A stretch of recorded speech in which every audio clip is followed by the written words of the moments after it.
تو ہم میں سے کتنے لوگ ایسے ہیں کہ جن کو سمجھ میں آ رہا ہوتا ہے کہ یہ اللہ پاک اس کلام کے ذریعے ہم سے کیا بات کر رہے ہیں؟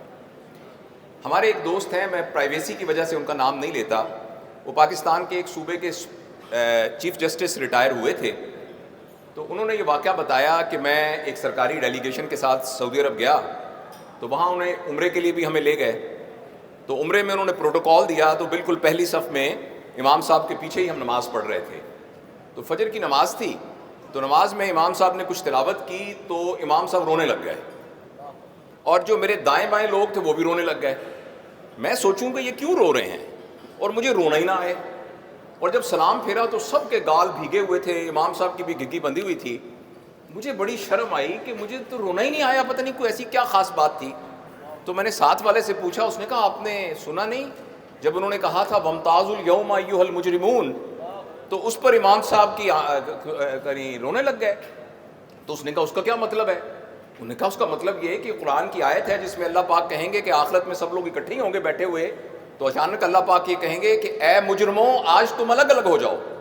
تو ایک دم ایک دیوار گرے گی اور کچھ لوگ ادھر ہو جائیں گے، کچھ لوگ ادھر ہو جائیں گے، تو اس بات کا خوف ہوا کہ کم ہم کہیں دیوار کے پرلی طرف تو نہیں ہوں گے۔ تو وہ جو چیف جسٹس تھے نا، وہ کہتے میں اس وقت تو نہیں رویا، لیکن اپنے کمرے میں آ کے میں نے دیوار پہ سر مار مار کے رویا کہ میں نے قانون کی اتنی کتابیں پڑھی ہوئی ہیں، لیکن مجھے اس بات کی سمجھ نہیں آئی کہ اللہ پاک نے قرآن میں کیا کہا۔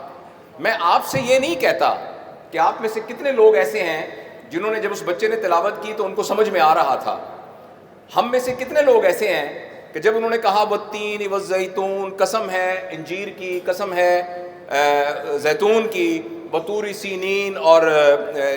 جو طور سینا کے پہاڑ کی، بحاظ البلد الامین،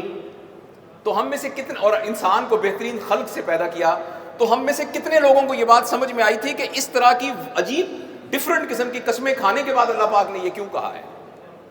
البتہ یہ بات میں آپ سے تو نہیں کہتا کہ آپ ہاتھ کھڑا کر کے بتائیں کہ کتنے لوگوں کو یہ بات سمجھ میں آ رہی تھی۔ البتہ پچھلی حکومت میں ایک دفعہ اسلام آباد کے کنونشن سینٹر میں نوجوانوں کا ایک سمپوزیم پچھلی حکومت نے بلایا تھا، تو مجھے بھی انہوں نے ایک اسپیکر کے طور پہ بلایا تھا، اور موضوع کی نوعیت ایسے تھی کہ تمام نوجوان تھے 4500۔ میں نے ان سے پوچھا کہ آپ میں سے کتنے لوگ ایسے ہیں جنہوں نے کم از کم ایک دفعہ قرآن کو مفہوم کے ساتھ پڑھا ہوا ہے؟ آپ یقین کریں کہ وہ 4500 جو کہ پوسٹ گریجویٹ تھے، پی ایچ ڈی بھی تھے، ان میں سے ایک بھی ہاتھ کھڑا نہیں ہوا۔ تو مجھے ابھی بیٹھے بیٹھے یہ خیال آیا کہ میرے بہت ہی پیارے دوستوں، بہت ہی پیارے بھائیوں، تھوڑے ہی عرصے کے بعد ہم نے اس دنیا سے چلے جانا ہے، اور اللہ کے سامنے پیش ہو کے ہم نے جو کچھ اس دنیا میں کیا ہے اس کا حساب دینا ہے۔ اس حساب میں ساتھ حضرت ابو بکر صدیق بھی حساب دے رہے ہوں گے، حضرت عمر، حضرت علی بن ابی طالب، حضرت عثمان، صحابہ، یہ سب حساب دے رہے ہوں گے جنہوں نے اپنی پوری، اور میں اور آپ بھی وہاں کھڑے ہو کے اللہ کے سامنے حساب دے رہے ہوں گے۔ آج کی اس تقریب میں میرے خیال میں آپ سے دست بدستہ گزارش کرتا ہوں، ٹیک ہوم میسج یہ ہے کہ آپ کے بچے کے ایف ایس سی میں نمبر نہیں آئے، اس بات پر گھر میں 10 دن سوگ ہوتا ہے، تو اس بات پر بھی سوگ ہونا چاہیے کہ میرے بچے کو تو قرآن کا پتہ ہی نہیں ہے۔ بچے کو کیا، مجھے بھی نہیں پتا۔ میں ایک جگہ کا بڑا افسر ہوں، میں بہت مالدار ہوں، میری بڑی پراپرٹی ہے، میں نے ایک دفعہ بھی قرآن کو مفہوم کے ساتھ نہیں پڑھا۔ آپ حضرات کچھ لوگوں کا تعلق آرمی سے ہے، آپ ایک ایکسپیڈیشن کے لیے کوئی بھیجیں اور ان کو ایک مینول دیں جس میں سارا روڈ میپ ہو، اور وہ آپ کا جو بندہ ہے وہ وہاں جائے اور جا کے وہ روڈ میپ ہی نہ کھولے۔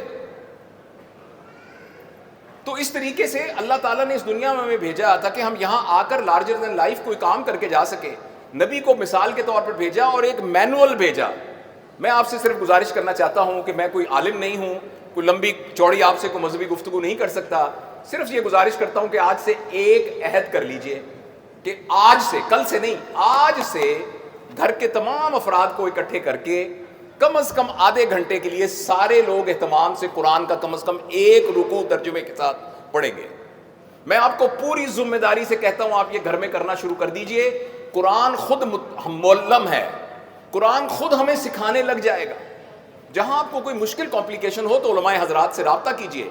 البتہ لیکن قرآن ہمیں خود پڑھنے کے لیے اللہ تعالیٰ نے نبی کریم صلی اللہ علیہ وسلم کے ذریعے سے اللہ ہم سے مخاطب ہوا ہے، تو اس کے لیے میں آپ سے یہ گزارش کرنا چاہتا ہوں۔ اس پر البتہ میں اپنے دل کی تسلی کے لیے اور اپنے آپ کو بھی میں کمٹمنٹ کرنے کے لیے یہ ضرور کہوں گا کہ آپ میں سے کتنے لوگ، خاص طور پہ ہماری بیٹیاں اور بہنیں، کتنے لوگ اپنے دل میں اس بات کا تہیہ کرتے ہیں کہ آج سے انشاءاللہ ہمارے گھر میں کم از کم ایک رکوع قرآن کا پڑھا جائے گا. ہماری اولاد، ہمارے بیوی بچے، ہمارے گھر کے ملازم، ہمارے کھانا کھانے والے قیامت کے دن ہمارا گریبان پکڑیں گے. ہمارے وہ بچے جن کو ہم نے پڑھا لکھا کھلا کے پتہ نہیں کہاں پہنچا دیا، وہ ہمارا گریبان پکڑیں گے کہ آپ اتنے پڑھے لکھے، اتنے مالدار، اتنا سب کچھ تھے، آپ نے ہمیں ایک دفعہ بھی قرآن نہیں پڑھ کے مفہوم بتایا. آپ کو پتہ ہی نہیں سورہ کہف میں کیا لکھا ہوا ہے، آپ کو پتہ نہیں سورہ اعراف میں کیا لکھا ہوا ہے. تو میرے بھائیو، یہ میری گزارش تھی. اللہ تعالی ہم سب کو عمل کی توفیق نصیب فرمائے.